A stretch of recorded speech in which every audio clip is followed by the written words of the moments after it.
खूपच छान केले. आणि तुम्ही जे डोळ्याचा प्रॉब्लेम सांगितला त्याच्यावरनं तर म्हणजे बघितलं म्हणून, तुम्ही दाखवलं म्हणून कळतंय. तुम्ही एका डोळ्याने हे एवढं छान केलंय.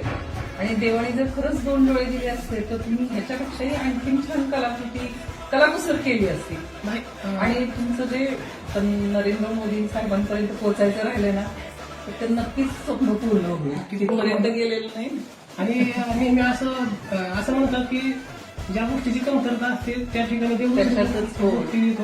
त्याची उणीव भासून देत नाही. कदाचित 2 डोळे असते तर मी कलाकार नसतो, म्हणजे असं माझं मत तसं आहे. मात्र आहे खरंच. कारण ज्याला म्हणजे काय असतं की त्याला त्याची जाणीव असते. आज दृष्टी नाही तर दृष्टिकोन पाहिजे. ह्याला बघायचं म्हटलं तरी म्हणजे तुमचे पाहुणे रावळे सुद्धा तुम्हाला एवढे बघितलं नाही तेवढं मला बघायची वेळ आली. म्हणजे एवढं बारीक खरंच आता हे बघितल्यानंतर एवढं जेवढून बघितलं नाही. आलंय तुझं उत्तर. मी म्हटलं होतं पण म्हटलं त्यांना नाही नाही नाही. म्हणजे दादा पण ऐकतात बसून तिथं. तुम्ही ताई काय नाही, अभिप्राय नाही, पण त्यांना जे बोलायचं होतं ते त्यांनी बरोबर बोलून दाखवलं.